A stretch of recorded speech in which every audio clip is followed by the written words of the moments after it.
So playing video games on the channel, making Let's Play walkthroughs for you guys to watch is the mainstay of the channel. It's what I love to do, it's what you guys mainly love to watch, but there's also something that's really near and dear to my heart, and that is playing around with very expensive pieces of technology. And it doesn't really get that much more expensive. Well, actually it does. It gets a tiny bit more expensive than the Atomos Ninja Flame monitor slash capture card that I got to try out last year. And today I'm going to give you guys the ins and outs of what it's all about, and we're just going to nerd out, geek out of all the fun features it has, and just have a good time. So hopefully you guys enjoyed the video. Alright, so before we get into any in-depth overview of this wondrous piece of technology right here, there's a couple of things I need to go over with you guys really quickly in terms of transparency stuff. So this unit itself, I did not purchase. I don't get to keep it. It's a review unit that was sent to me by the nice people at Atomos. After my first experience with it, I wanted to test it out more in depth because I just loved it. So I wrote them, asked if they could send me a tester unit, which I would then send back. They said yes. I'm not getting paid any sort of money for this overview or review of the unit. It's just for the lols. It's for science. It's for science, and generally basically to quench my technology thirst. So that's basically pretty much it. Alright, so I'm going to save all you curious minds out there a quick Google search, and I'm going to tell you this device, it ain't cheap. It is not cheap by any sort of the imagination, because it's not your traditional capture card made by, it's not even a capture card at all actually. So you have your standard gameplay capture card companies such as Elgato. I love Elgatos. I have like 5 of them, HD60 Pros, HD60s, what have you, and AverMedia. I have a couple of those as well. Those are traditional gameplay capture card companies, and their devices usually range around $200, which is not cheap by any means of the imagination, but in comparison to this thing, it's actually almost a bargain. This device right here will run you $1,500 US. I did not make a mistake there. I'm serious, $1,500. And the reason for that is it's actually not designed as a capture card. It's designed as an external monitor recorder for professional filmographers, photographers, and all that kind of stuff. But I'm going to be reviewing this device as what I love to review, and as capture cards. I am a capture card slut. Anytime a new capture card comes to the market, I have to buy it. Sometimes this absolutely kicks me in the ass, such as with my Blackmagic 4K capture card review, which is the device that didn't even work, but this device works.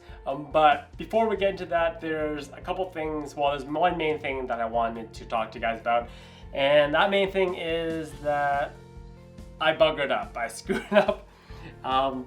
So what had happened was, my main purpose, or my original purpose of this video, was I wanted to make you guys a video of how to capture 4K gameplay from your PlayStation 4 Pros as well as your Xbox One S's, and how to capture them and post them to YouTube, and kind of just a quick tutorial. So from my experience with this device last year, I was first introduced to this device last year at a Ubisoft event in San Francisco, and when I first saw it, I was blown away by it, and I remember that it had 4K capture capability. So I wrote Atomos saying, please can I send me one of your units to review and make a video for, and they were very kindly obliged to send me the unit. The problem is I asked for the wrong one. So with the PlayStation 4 and the Xbox One, in order to get the video to actually show up on the device has to support 4K at 60 frames per second.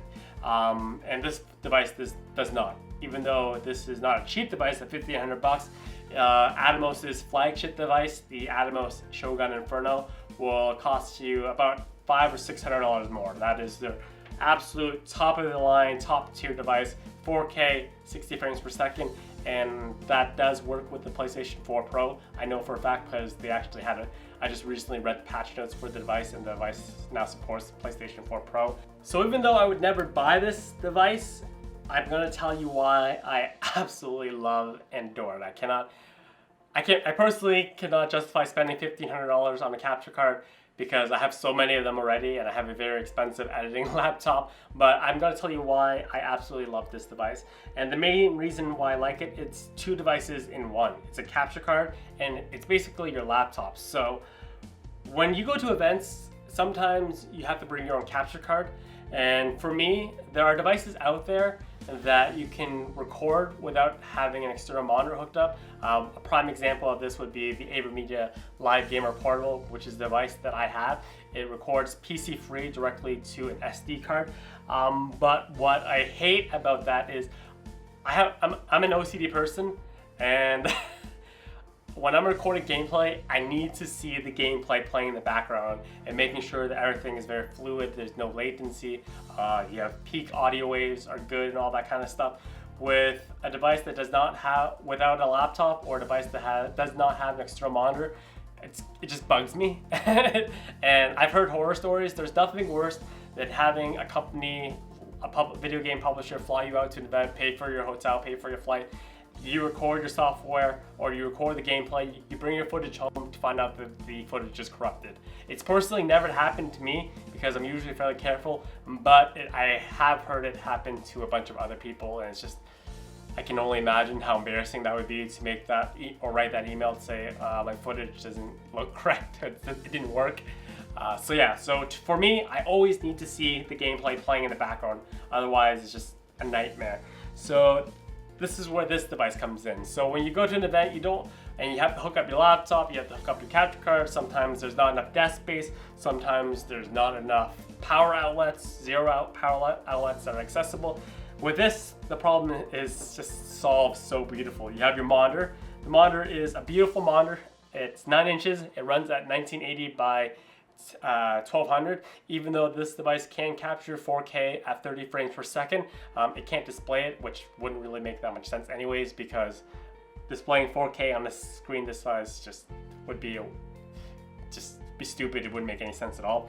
But what I loved about this device is this entire screen itself is a touch screen, and I don't know how to describe this, but I don't know what makes a touch screen feel good, but this is one of the best touch screens that I've ever used. It feels good to touch, as weird as that sounds. It's really good. Good response time. The user interface for all the menu options are extremely well laid out, and it's just a pleasure. I was actually having a little bit of fun with this device because it has almost like zero latency. Just like the Elgato HD60 Pro, there's zero latency between the console and the device itself. So I was actually using the device kind of like a pseudo PlayStation Switch, and I was playing Horizon Zero Dawn using this as my monitor, even though you don't have to. It was for science. It was for science. I was just having a lot of fun with it, and so the screen's great. It's beautiful. So moving on to the other stuff. So in terms of the I/O, so on the right-hand side of the unit, you have the power button. You also have a line for a headphone for your auto monitoring, to making sure that you have good audio throughout your entire recording process. That's really important for filmmakers. You also have an input for a line microphone. So if you want to hook up an external microphone as well, you have the option to, which is really handy. It's really useful, once again, for film mostly.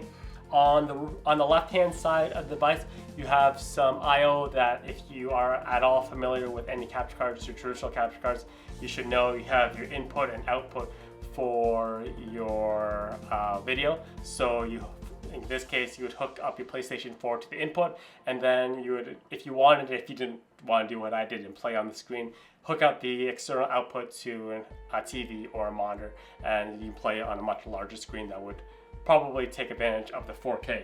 Moving on to the back, how is this thing powered? As you can probably imagine, powering this very large, bright, beautiful screen at 1980, as well as recording directly on the device, would consume a lot of power, and you would be correct. This thing, it chugs on the juice, but luckily it compensates this by giving you a couple of options of how you want to power it. So you can either power it using two 4-cell batteries, which alternates the power. When one runs out, it moves on to the next one, which is actually the same batteries that are powering this camera that I'm recording this video on. So they're fairly heavy duty. As well, if you don't want to run on batteries, you could hook up an external AC adapter that can feed power directly from the wall, and that's very handy. That's probably the majority of how I would use it. But being able to, if I was at an event and if there wasn't an outlet available, I would just use the power cells and the batteries, which is great. It's just great. It's such a good device. But anyways, so yeah, that's for the rear I/O. In terms of storage, how exactly does it write the video? So it's the most simplest thing ever. It writes to your standard solid state drive or SSD. Your standard SSD that probably the majority of you have in your computer these days. It's just such a simplistic option. It's just so good. It goes into a sliding dock, which goes into the back of the device. Hook it up. You don't have to format or anything. Device automatically recognizes it.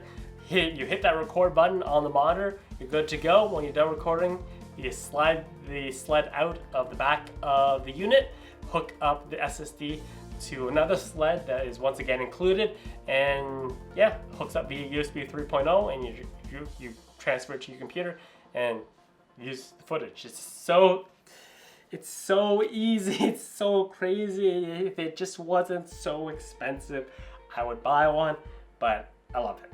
Just quickly over accessories, the device also comes in this very well built storage case, which reminds me of a Pelican storage case, which is the device that I use to transport all my audiovisual equipment. That's very sensitive, it's very fragile. These cases in itself, they can range for a couple $100. So it's waterproof, it's shockproof, it's all that kind of stuff. It comes with all the accessories that you'll need to get your device up and running. The only thing that it does not have is it doesn't have the SSDs, the external storage that you'll need to write to in order to capture your gameplay or your footage from your camera. That's expected because SSDs, even though the prices have gone down, they're not cheap. Alright, so now it's time to get to the boring part of the video where probably most of you will click off, because it's really geared towards content creators. If you are a person who uploads gameplay to YouTube, you'll be right at home and know exactly what I'm talking about. If you're not, and you're just watching this video for the lols, then it's probably going to be in one ear, not the other for you. But let's talk about codecs and video codecs. So your traditional video game manufacturers of capture cards, your Elgatos, your AverMedias, they use the H.264 codec, which is an amazing codec which works fantastically for YouTube. There's actually almost zero difference between that codec and the codec that this device uses. So since this device was mainly developed for filmmakers, it uses codecs that are more geared towards the film side, that were designed so the videos could be blown up onto large screens. And so this device specifically uses, you have two options. You have the Apple ProRes HD option, as well as the DNX HD up to 220x. Like I said, all very boring stuff, but the problem with these codecs, the ones on this device, is the file sizes are extremely large.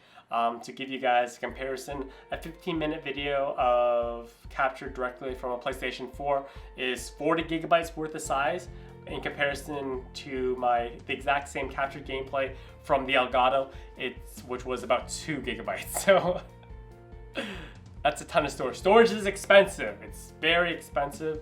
But like I said, on YouTube, you will not know the difference between the Elgato codec of .h.264 versus the ProRes for gameplay, mainly because of YouTube compression. YouTube compression downgrades the quality because YouTube cannot, Google, no matter how rich they are, they do not have the resources of storage to store the file sizes of everyone's videos of how they export them.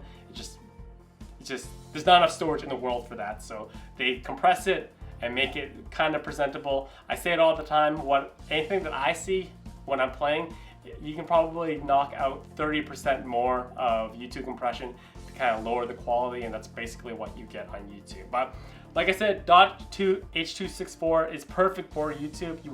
I'm probably running a graphics comparison right now for you guys of Horizon Zero Dawn, which I recorded a little bit earlier. As you can probably see, there's almost very little difference. It's just negligible. It does not warrant the extra space at all. But once again, this device I view it more as a substitute of taking it on the go. taking it to events, and maybe playing it as a PlayStation Switch once in a while if I'm feeling a little bit frisky. But yeah, you're not going to notice any of the difference in terms of video quality between this device and your traditional devices such as an Elgato or AVerMedia. Alright, ladies and gentlemen, that's it for my overview of the Atomos Ninja Flame. Once again, big thank you for Atomos for sending me this demo unit, which I will be sending back to them. And maybe, just maybe, we'll get our hands on a Shogun Inferno at some point in the future, so we can do that 4K gameplay capture tutorial that I was originally planning to do for this video. But you can use your imaginations, I think. But yeah, thank you guys for watching. Hopefully you guys enjoyed. Hopefully you, like me, enjoyed nerding out over technology and stuff like that. And if you're a content creator, maybe this was interesting for you as well in terms of capture card. But yeah, if you enjoyed, as always, drop the video a quick thumbs up, and I will see you guys next time. As always, have a fast day.